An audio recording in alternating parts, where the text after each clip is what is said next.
front. It's go time. This is the best team that they can put on the field this year. Welcome to 49ers Forecast. You guys are going to hear it. The latest from the locker room, the latest from the podium, the latest scuttle from the players. On your proud home of 49ers football. Touchdown! KNBR, the sports leader. Your faithful fix with your host Larry Krueger begins now. And happy Saturday, 49er fans, and welcome to not Niners Nightly, but 49er Forecast, which is going to be here on Saturdays for an hour, probably in the morning time, but today moved around in the afternoon. We're from 6 to 7 o'clock tonight. We got a great hour of Niner football to break down for you as I'm watching Alabama just take apart Georgia in a SEC game. And, of course, it means very little because they're probably both going to the playoffs. But right now, 28-7 Bama beating up on Georgia out in Tuscaloosa. But we got a great hour to talk Niners. And I got to be honest, and I'm always honest, I'm a little nervous. I'm a little nervous about tomorrow's game. I'll be completely honest. The 49ers did make a move today. They did not elevate Chris Hubbard from the practice squad. So that's maybe an indication that they feel, good about the state of Trent Williams. He was on the injury report yesterday with toe soreness. So that was the good news. I was kind of thinking maybe Chris Hubbard will get called off the practice squad, and that will be a bad omen, right? Because that means that Trent's not going to go. Trent likely is going to go. So the Niners placed Javon Hargrave today and Curtis Robinson both on season-ending IR. For Hargrave, torn triceps. If you missed Curtis Robinson, he tore his ACL at practice the other day. That's got to be a killer. I mean, it's a violent enough game, but you get hurt in the game, you can live with it. You get hurt in practice, that's got to be tough. So our thoughts and prayers go to Curtis because he's just such a great dude. And obviously Javon as well. So the Niners lose both those guys for the year. And Robinson, I think, could have stepped in and maybe played. So that was really a bigger loss than people even realize.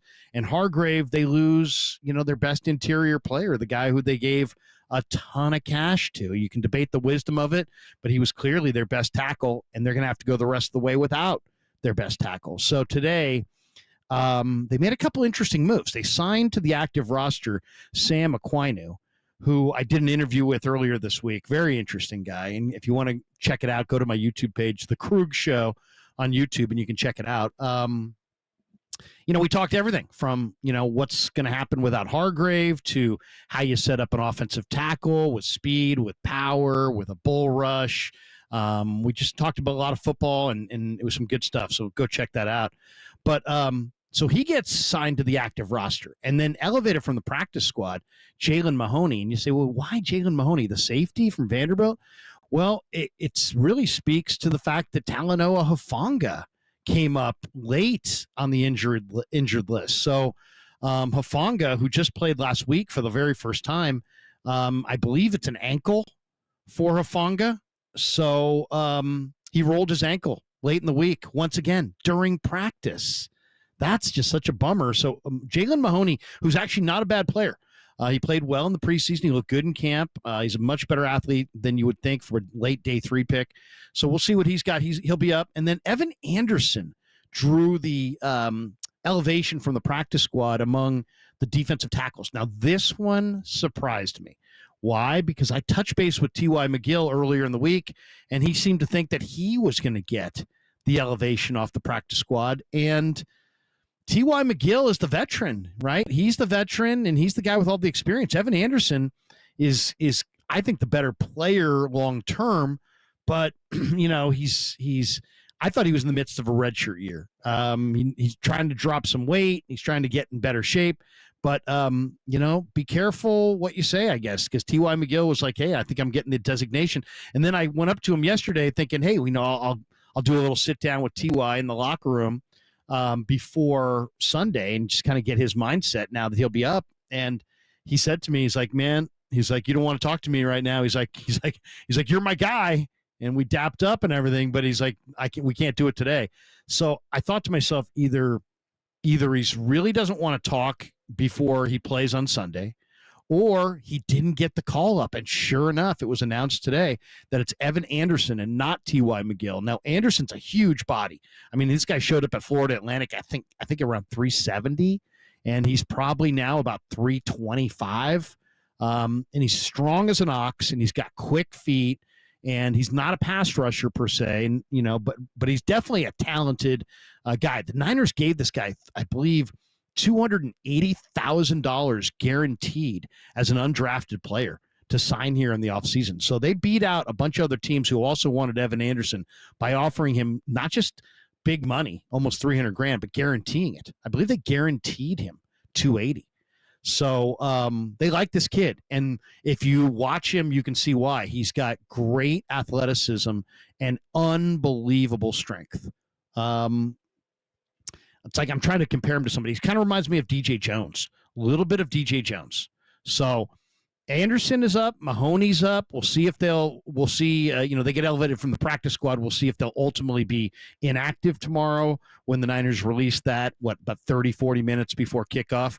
But that's interesting. Mahoney, Anderson, and Aquinu all could be factors this week. All right, I'm a little nervous about this one. I really think that tomorrow, and I'd love to hear your thoughts at 808 KNBR. And we're going to start with Gresh. Andy Gresh is going to join us here in a minute, but we'll have some time later on this hour to get into your phone calls. So line them up at 808 KNBR if you want to get in on this. I think tomorrow's game is going to be defining for the 49ers season ahead. I really do. I thought about this on a lot of fronts. There's really like 4 different potential outcomes in this game. And I think each one is going to define the rest of this season. I really think this is the defining game. Okay, let's talk about the year so far. The Niners come out in week 1. They get the Jets. They rolled the Jets. Rodgers didn't play the entire preseason. They caught the Jets at the right time. The Jets had 3 new offensive linemen. They're flying from the East Coast to the West Coast. It set up perfectly for the Niners, and the Niners crushed the Jets, and they look good doing it. Okay, week 2, they go to Minnesota. It's kind of their house of horrors. They had some busted plays. Darnold played really well. The Vikings are really well coached, and the Vikings got the win. At the time, it felt devastating, but then when you watch the Vikings the next week against the Texans, you're like, you know what, Minnesota's pretty good. And maybe Sam Darnold isn't all that bad after all. Maybe Minnesota's one of the contenders this year in the NFC. Then you lose a game that you should have won to the Rams. You're up 14-0 early at a 10-point lead late. But it's a division game. And the Rams are a well-coached team. And anytime you're talking about a division game, it's almost like it needs its own category. Now here come the Patriots. And the 49ers are big, big favorites, 10.5-point favorites. And the Patriots have a beat-up offensive line. They got a Penn State rookie guard named Caden Wallace starting at left tackle opposite Leonard Floyd. So good luck. Good luck to him. The left guard's out. Their offensive line, really got dominated last week by the Jets. And this game could get out of hand. I mean, this game on paper should be a big Niner rout. But to me, this thing is defining any way you slice it and any way it shakes out. I think the Niners are going to roll the Patriots. Okay, I really do. If the Niners win this game big, they're back to 2-2. They're back on track for the Super Bowl. And suddenly it's like, hey, you know what? September missteps are in the past and bring on the Cardinals, and, the ship has been somewhat righted. If the Niners win and go to 2-2, but it's a super nail biter at home against this Patriots team that's not vintage with Jacoby Brissett and, one good receiver. If the 49ers, as 10.5-point favorites, if they can't beat this team decisively and it's super close, what will that mean? I think that will mean that the 49ers are probably a team that could be headed to the playoffs, but that the Super Bowl is probably a remote possibility. Obviously things can change, but if you can't handle the Patriots at home when you're super motivated to get right, and they've got 2 starters down on their offensive line, I don't think you can really say you're a Super Bowl favorite. You might be able to say, you got a shot. I'm not saying they have no shot, But if they win this game over the Pats and it's a super nail biter, they go to 2-2. Okay, they're in the mix for the Super Bowl, but let's be honest. The other teams are probably in front of them. Green Bay, who looks like they got a good thing going. Kansas City, probably a couple others. Detroit. That's how I see it. Now, if the Niners lose, let's say they lose a close game, then they're going to drop to 1-3, and the playoffs at that point, unless they're probably unlikely. I mean, I don't know what the percentages say, but it's not going to be good. It's is it possible? Sure, yeah, you could go win 7 in a row, but you got the Chiefs and the schedule. Everybody look at the Niners schedule; it gets pretty tough in the second half of the year. You fall to 1-3 and blow 2 winnable games in the first month of the year. I think the playoffs are probably unlikely. And then the negativity and the blame game starts in earnest if you lose to this game to the Patriots. And then there's the unimaginable, the unthinkable, the apocalypse, that you somehow get your doors blown off at home by this Jacoby Brissett-led Patriots team. That, to me, would be the unimaginable, the unbelievable. That would be like, oh, my God, 5-alarm fire in Santa Clara. Heads will roll. Changes will be made. There'll be coaching changes. Somebody will lose their gig. There'll be roster moves. Somebody will get cut. You'll have an open and free, wildly open discussion about regime change as a possibility, even though Shanahan and Lynch have had nothing but huge success. And I think it's all there on the table. I mean, and that's how I see it. I mean, and I'd love to hear what you guys have to say at 808 KNBR, but that, to me, this game will define their year. They win big. Hey, everything's back. They're back. And everybody takes a deep breath. They win a close one. It's a playoff team, but they're probably not a Super Bowl team. They can't beat the Patriots big at home. You're probably not a Super Bowl team. You lose a close one, you fall to 1-3, and the playoffs are, only a remote chance at the playoffs, and it's an uphill battle, and this and that. Get ready for the blame game. Get ready for it's this guy's fault, it's that guy's fault, it's Sorensen's fault, it's Shanahan's fault, it's Lynch blew it, they drafted wrong, they should have taken Mahomes. I mean, it's all coming. And then, the blowout, the Pats blowout, and sports radio will explode. I mean, Murph and Marcus can sit on Monday morning and just come in and just be like, Niners, 808 KNBR, and then just sit back and the lines are just going to ring all day. What the hell? This guy's got to go. That guy's got to go. Anyway, that's how I see it. I think it's a huge game for the 49ers, and I think it's a winnable game for the Patriots. We're going to talk more about that matchup coming up next. Since this is 49er Forecast, we are going to forecast what's going on tomorrow at Levi's between the Niners and the Patriots with a guy who knows a lot about it, Andy Gresh, who stops by next on 49er Forecast on this Saturday on the Sports Leader. I think tomorrow's game is going to be defining for the 49ers season ahead.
Faithful, time to make some Niners noise. 49ers Forecast with Larry Krueger now continues on your proud home of 49ers football. KNBR, the sports leader.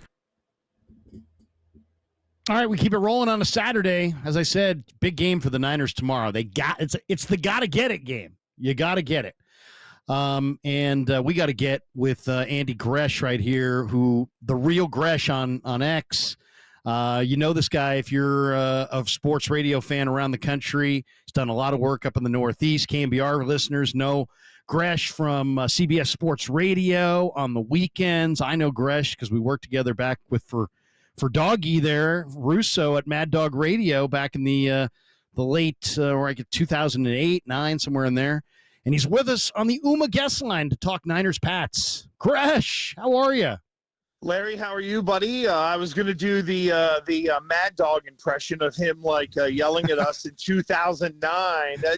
Oh, terrible! You're terrible! I'm leaving. And then he would go on vacation.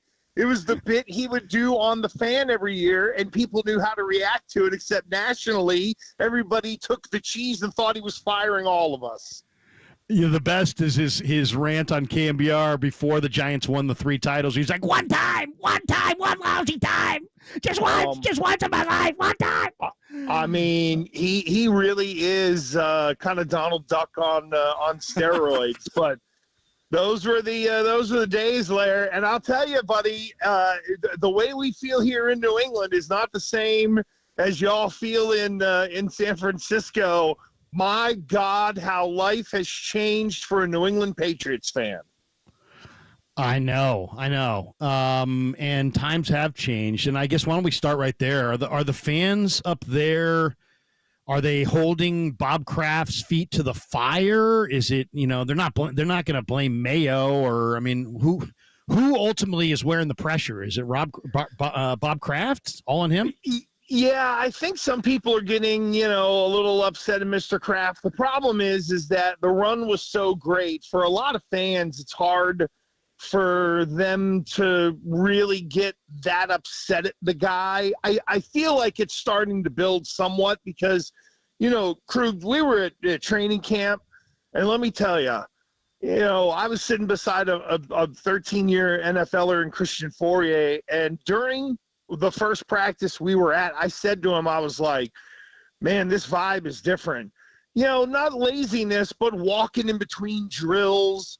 Elliot Wolf during the draft process talked about having less of a hard-ass edge, and Gerard Mayo every time he can turns around and talks about connections with players and stuff like that.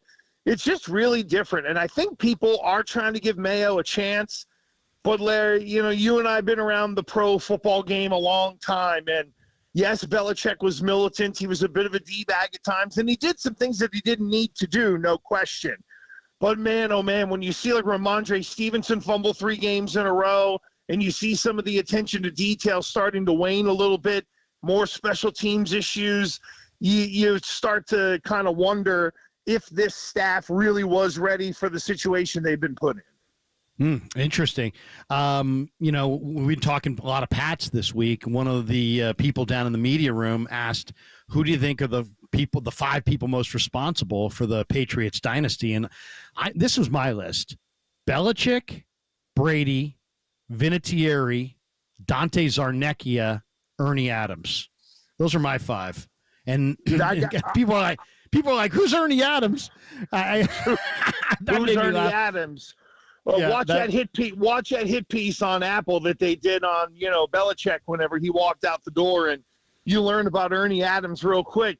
Larry, you're smart, because it's definitely Belichick, Brady, and Ernie Adams are the 3. Hard to argue Vinatieri, considering when you look back at the snow kick and what that started. I mean, it's really amazing. And the guy hit 2 of the biggest kicks in the history of the NFL. Scarnecchia is a good one. Scar's a friend of mine. I lean towards the Fats. There's no question. You know what? I have to say Gronkowski for this reason, because he gave them the superstar that allowed Julian Edelman to become a star player himself. Like, that doesn't happen if Gronkowski isn't out there. I'm not saying that Gronk is the greatest of all time, even though I do believe it. But when you just look at his presence, like, why'd they lose to the Giants second time around? You have Giselle saying, well, my husband can't throw it and catch it when Wes Welker drops it. But who was out in that game? Gronk. They figured it out early. They paid no attention to the guy, made it that much easier for the Giants to win. But that's a hell of a list there, Larry. I think 3 are easy. After that, you can really throw a lot of different names out there.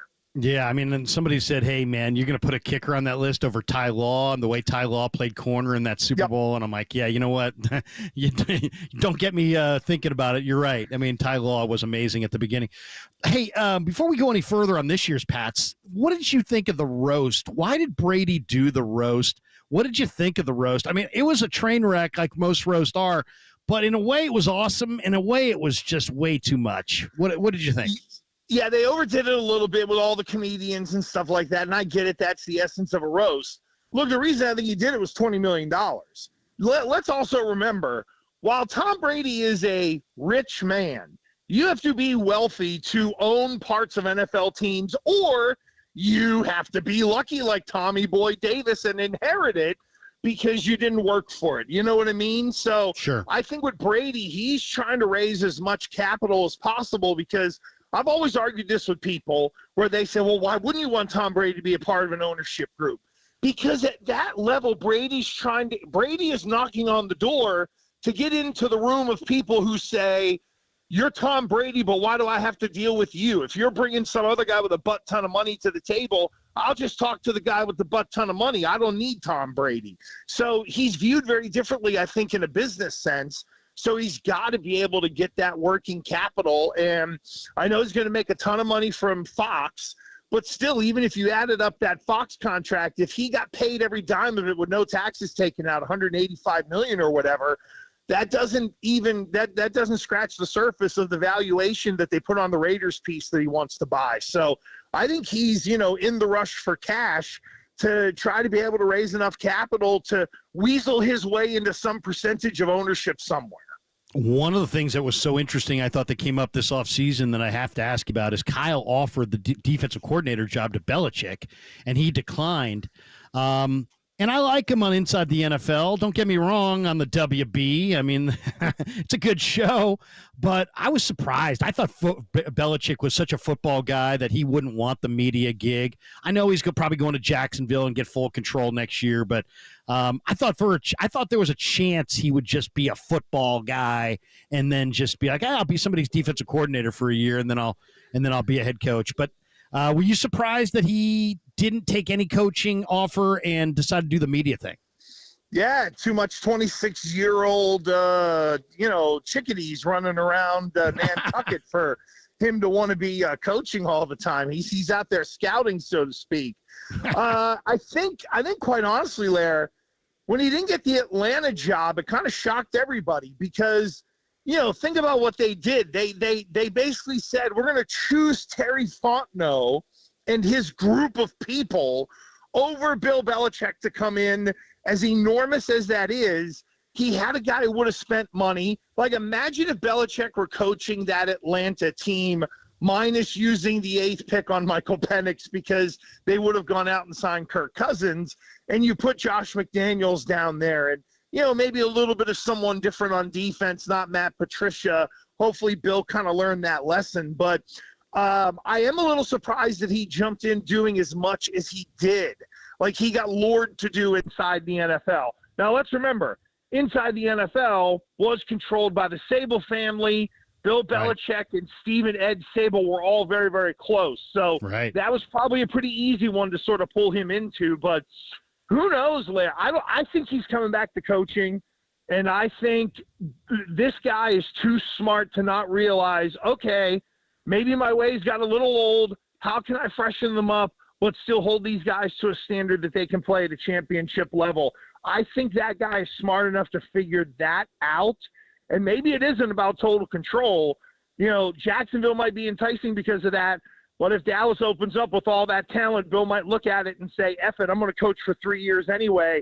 I'm just going to empty my mental tank, and we're just going to go attack people with all the talent they have. Let's get focused on the matchup. If the Pats were to win this game tomorrow in Santa Clara, how are they going to get it done? It'd have to be a monsoon. It'd have to be a quagmire. There would have to be gale force winds. No, it would come in a couple of ways. Number one, someone plays out of their mind. The Patriot wide receivers, and Larry, I'm interested to, for your thoughts on Jalen Polk. You're a West Coast guy. You saw a ton of him. There's something there, but I don't know if he's a real number one. He might be a pretty good high-end number two, but we haven't seen him really have the big game. We haven't seen anybody go off yet. We've seen Ramondre have some decent days, and I guess that would be a part of it too. Ramondre in the running game gets rolling. The Patriots kind of shrink it to where they have, 36 or 37 minutes of time of possession, and then hopefully they hold on and don't give up those explosives, because that 49ers offense is like diarrhea. It can be explosive at any time, and the Patriots have got to be aware of that. Javon Baker and Jalen Polk, I mean, they're both receivers, like kind of running the 4.5s, mid 4.5s. And they have good size, good hands. I think they're reliable guys, but they're not super dynamic. The guy who's dynamic is Douglas from Liberty, who was running routes for Malik Willis back at Liberty. What a 6-round steal he was. My goodness. I mean, he can't be more than 5'8", and I doubt he's 180 pounds. But, I mean, the guy, 4.4 speed, 40-inch vertical, super shifty, run after the catch ability. I mean, to me, Douglas is the guy that you got to be afraid of. And they can't really get the ball to him consistently, because when you get the 3rd and 7, you need a little time, and the O-line has been a mess. Here's the thing, Larry. If you end up going to this game and you get eyes and get close to Demario Douglas, you will be blown away at the dynamic package that he is, but you'll look at him and swear that he won't make it through the game, because he does look that small. He is a hell of a player. Here's the other thing, too. If you forget about Hunter Henry, not that Hunter Henry's going to kill you on his own, but what he does is get 6 catches for 65 yards, and 5 of them were for first downs. So they're important catches, but they're not maybe game-breaking catches. But the other issue is this O-line, Larry, has been a mess. Yeah. They would be starting the 4th left tackle. Chuck Okorafor left in the middle of in week 2 he woke up and was like, screw it, I don't want to be here anymore. He got the hell out of here. They're trying to take a right tackle, Wallace, and put him in at left tackle. Right. And it's a noble thought, Larry, because you can save some money. But I talked to a couple of people and heard from some people at Penn State where they're like, hey, I know we had a first rounder on the other side, but this guy was a right tackle for a reason. And they can't play Mike Onwenu at left tackle because he's just a little too big, and he's maybe their best O-lineman. So, it's a mess up front. Yeah, I mean, the A&M kid, Robinson, is strong. So, I mean, he can pancake you. But, Caden Wallace, I think, was, as a guard. I mean, he's more of a guard than a tackle, I think, at the pro level. And they got him at left tackle. So, you've got Leonard Floyd. He's got Nick Bosa. What about, how do they use the tight ends? Because they got Hooper, who's a local kid. He went to De La Salle, and Hunter Henry. Do they go 12 personnel, Gresh, and go with the 2 tight ends, or do they just use these guys and kind of flip-flop them all throughout the game? Well, they will, and Henry's been dinged up a little bit, so I think that necessitated going to the extra offensive lineman. I'm pretty sure that through 3 games, the stat has held up. No one has run more 6-0 line sets than the Patriots, at least in the run game. And if they're not number 1, they're in the top 3. Some of that is because of injury, and some of that is because Austin Hooper's like Mike Gesicki last year. He can't block nobody. I mean, he can get in the way, but he's not blocking anybody.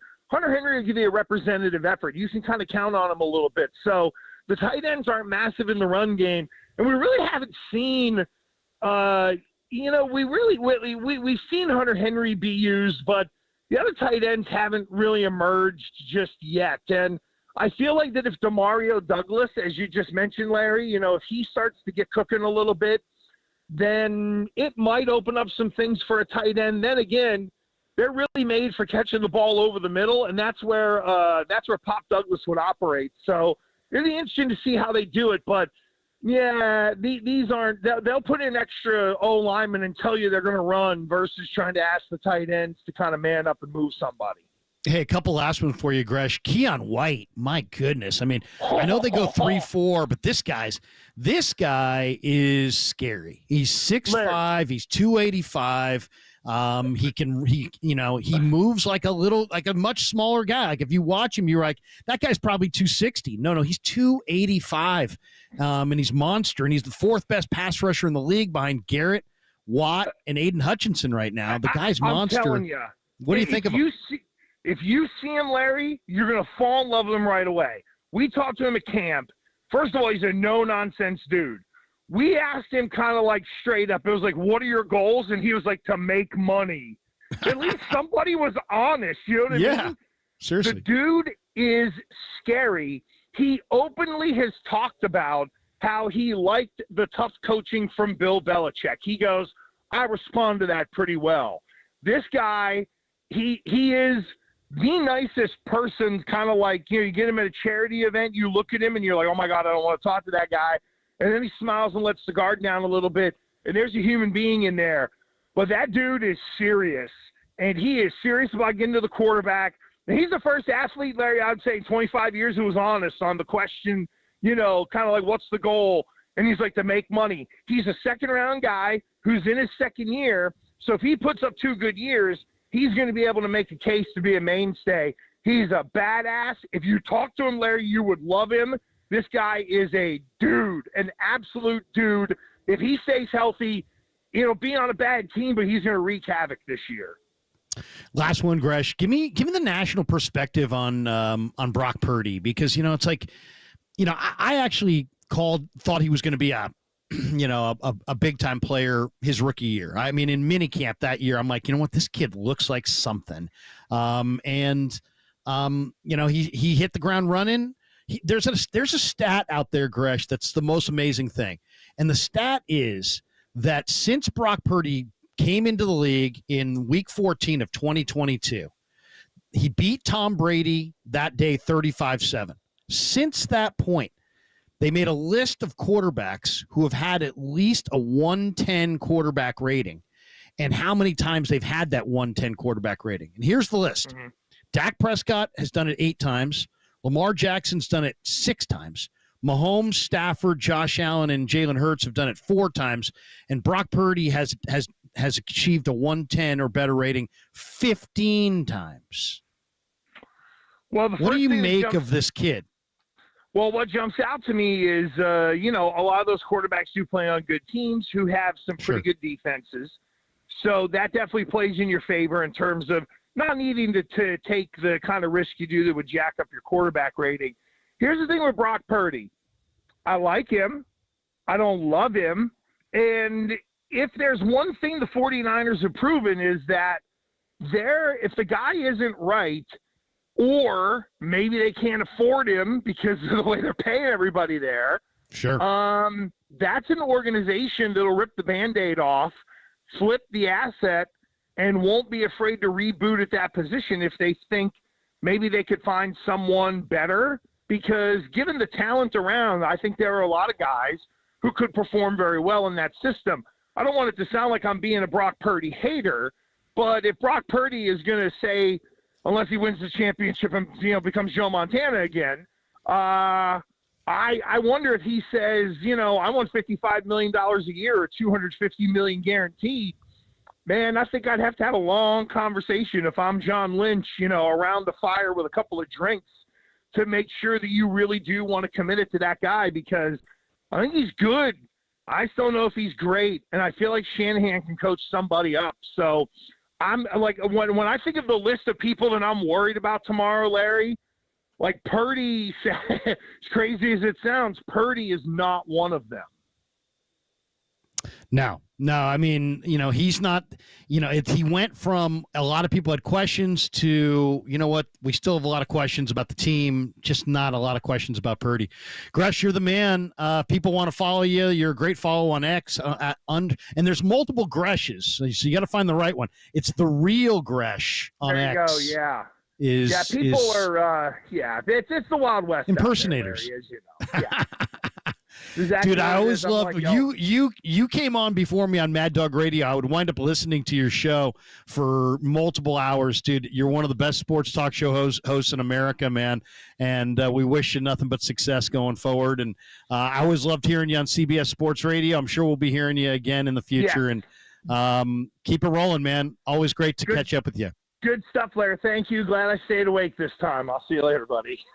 There you go. Andy Gresh from the Northeast, and the Patriots will be at Levi's tomorrow. All right, we'll take a break. We'll come back with a few more thoughts. If you want to chime in, 808 KNBR on anything you heard, or what's your view of this game tomorrow? Do you agree with me? Do you disagree with me? I think this is the defining game of the 49ers season. We're going to know a lot more about the Niners by 4:30 tomorrow afternoon.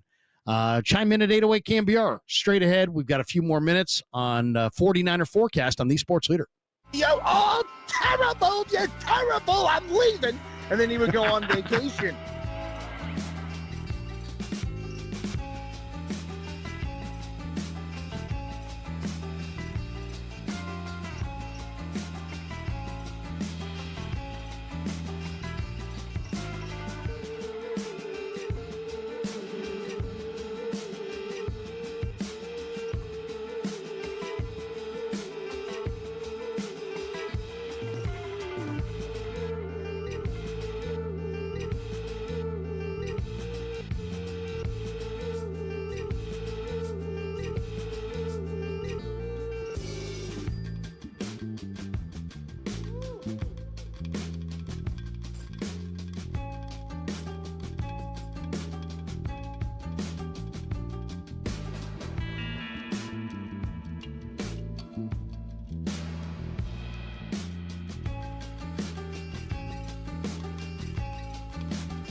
faithful.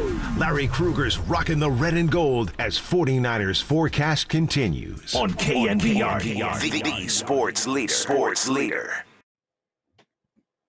All right, coming down the home stretch on 49er forecast on a Saturday evening. Normally it's a Saturday morning from 10 to 11, but tonight we moved it to 6 o'clock, and Chief is hanging out in Dixon. Let's take a couple calls here. 808 KNBR, how you feeling about the 49ers? They're 1-2. They haven't looked good. What's your big concern? Do you agree with me that tomorrow is a defining game, or do you just look at it as a week 4 and they could get their doors blown off and it could mean absolutely nothing? 808 KNBR. Chief in Dixon. What's going on, Chief? Hey, how's it going? So I just wanted to call in because you're talking earlier about regime change. I'm a Bears fan. I've dealt with 30-plus years of horrible management of an organization. Right. And you know how many quarterbacks you've gone through. I think it'd be really stupid if you guys have had a lot of success in the last 10-plus years and been in 2 Super Bowls. I think, you'd hope Brock Purdy would do like maybe a hometown discount. I don't think he's the type of guy that's searching for being paid the top dollar. But if the Niners, if you guys want to drive them out of town, I'm more than happy to write to the Bears organization, say, hey, fire our guys, pick up Kyle Shanahan and John Lynch. Well, you know what? We'd love to have that kind of success. Ryan, I hear you too. I hear you. Ryan Poles, though, I think is a good young GM. I don't know about Eberflus. Did you watch Hard Knocks with the Bears at all this summer? I'm a Bears fan, of course I did.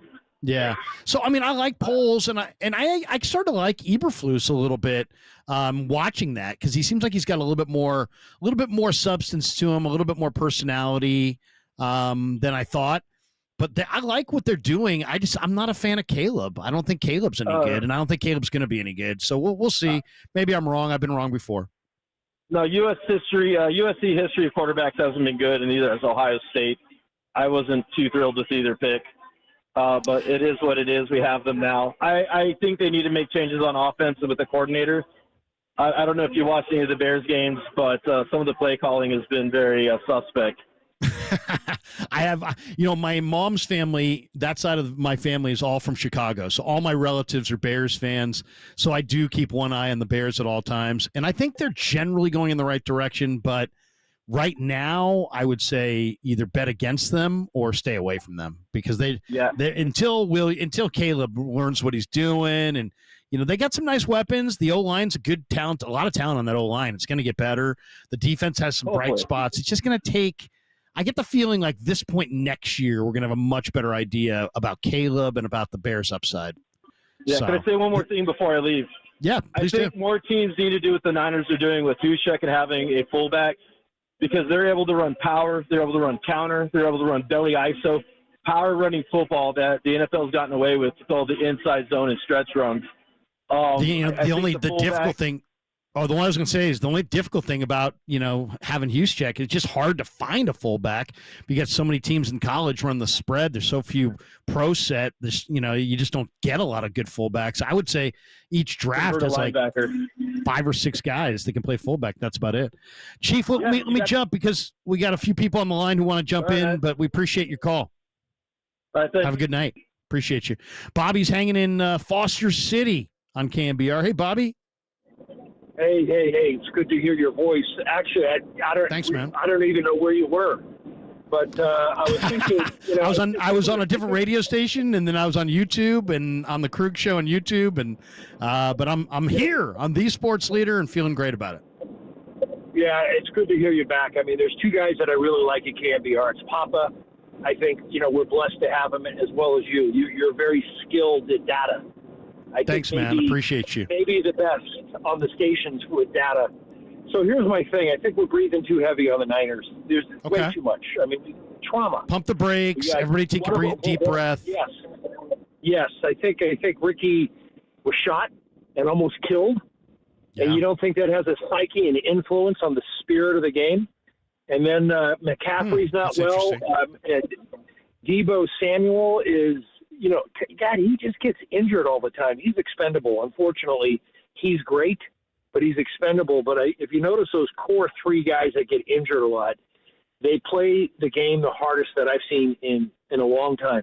And so they also run through. They run through you. They don't run around you. Yes. That's a big part of it. That's huge.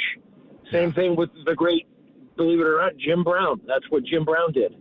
Yeah, And, Earl Campbell was my favorite as a little kid, and he ran through people and not around them, and that's why he had like a 5-year career. Yeah. So I think there's a psychological part of the game that I know you're aware of, and I think now they're kind of in that world, and it's got to be worked out. My concern with this team is the defense. My concern is the D line. They're not making any penetration whatsoever, which then obviously opens up the wounds, that we have with the linebacker crew and with the defense, with the DBs. So I'll tell you, I'll give you this too. I'll give you this one too, Bobby. The Niners, and it's I couldn't put my finger on it until the other day, and it finally hit me. They are missing the ferociousness of Dre Greenlaw. He is a ferocious competitor. He's an unbelievable speed threat as a linebacker. They miss his speed, and Campbell's not as fast, and they got to go with Winters over Campbell. But they also miss his ferocity. They missed his intensity. They're not flying. They used to. Him and Aziz would fly around and hurt people.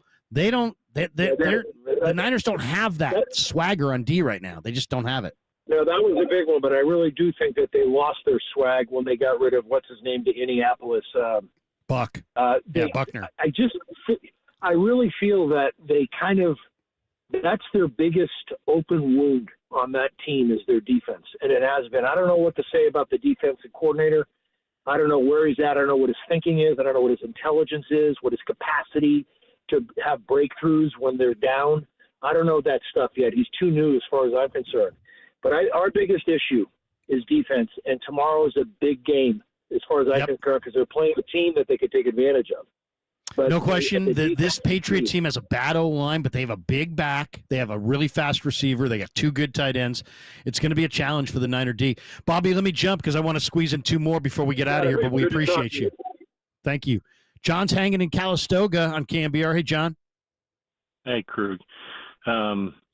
I just really want to have you express your opinion on this. I mean, you're a former scout. You know your business. You know what you're doing. And all the injuries that have piled up for the Niners are pretty doggone significant, right? But I just wanted your opinion on the thing that doesn't show up on the injury report is our head coach. I mean, I feel like he's injured. I think he makes fundamentally poor decisions in critical moments. I think it's not one thing you go away. It happened once, happened twice. It happens on multiple occasions where he seems to mismanage the clock, mismanage the play calling, mismanage the whole process at the end of games that are so critical. And I just want to see if you think there's any validity to that. Well, I mean, I definitely think that it's fair to criticize Kyle Shanahan, but I think it's also fair to look at where the 49ers are, offensively, defensively, and special teams. Right now, of the 3 units, their offense is far and away their best unit. Their defense has been a disaster. Their special teams has been even worse. So, but I mean, that doesn't take away anything from Kyle Shanahan. I think when you look at the fact, if you say, I know the fake, they're going to go for it on 4th and 6, and we knew it. Don't you have punt safe out?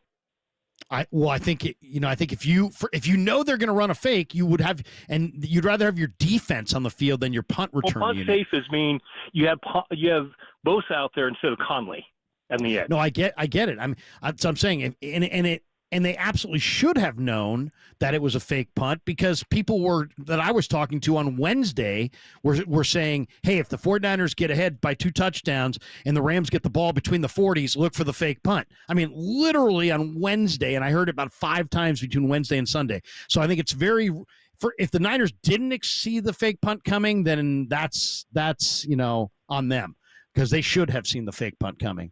As far as Shanahan goes, I think it's fair to criticize him. They've blown 10-point leads. I don't think he runs the ball enough. I think he gets pass happy from time to time. I think it's a better run blocking offensive line than a pass blocking offensive line. Right. I think he's a better play caller when they have a lead than when they're playing from behind. I think he gets a little impatient and wants to get it all back at once. I'd love to go into a casino with Shanahan and see how he gambles, because he seems like the kind of guy that would lose a hand of cards and then would want to bet more and up the ante and try to get it all back very fast. That's the way he kind of calls the game. He tries to get it back very fast. So I think it's fair to criticize him, but at the same time, it's not a matter of necessarily criticizing him. I just think he has flaws. He has flaws, but in the grand scheme of things, if every NFL head coach tomorrow gets fired, he probably lands the biggest contract with the best terms. No question, but I'm talking about the here and now. I hear you. The most talented team in football. He's the best coach. That talent. Yeah, he's Andy Reid in Philly. And is Philly happy that Andy Reid's in Kansas City with 3 rings? Well, they got their ring. They got it with Peterson, but now they're watching Reid, pile up rings. So let me squeeze in one more. Appreciate that one, John. Let me get Ethan in Rohnert Park before we get out of here. Ethan, you're on KNBR. How's it going? Good. What's on your mind, man? I just wanted to talk. I mean, I think with the past success of the last, couple seasons, even going all the way back to 2019, there's just the expectation, obviously, with the roster that we have of getting to a Super Bowl. But I think that this season feels like a real gut check, and I think that kind of we need to change our identity from like being a team that just expects to be, going late into the season, into the playoffs, and looking for a Super Bowl. And I think we just need to focus on one game at a time and being a team that, has something to prove, but not in a way of getting to a Super Bowl, more in like, You're basically saying take the focus off of the grand plan and put all the focus on this week. Just focus week to week. We need to bring it back to a week by week. Obviously, we'll get the guys back from injury, but I think that we're putting too much pressure on. We need to get back to the Super Bowl with this roster, and I think we need to go back to we just have to win the game that's happening in the week, and with the guys that we have who are healthy, and hopefully Shanahan can game plan around who we have on the field at the time. I think it's a good point. Anybody, it doesn't matter what your work is. If you looked at all the work that you had to do and put it down on paper and looked at it over the course of the year, it would probably overwhelm you. But if you just say, you know what, I'm going to work hard today, I'm going to work hard tomorrow, I'm going to work hard the next day, and we'll let the chips fall where they may, it's not so overwhelming. And I think you're probably right. They may be trying to get it all back at once. They may be trying to speed to the end of the book instead of, reading a chapter at a time. But I'll say this. If they don't focus tomorrow, the Pats have a great return guy in Marcus, whatever his name is, Marcus Jones.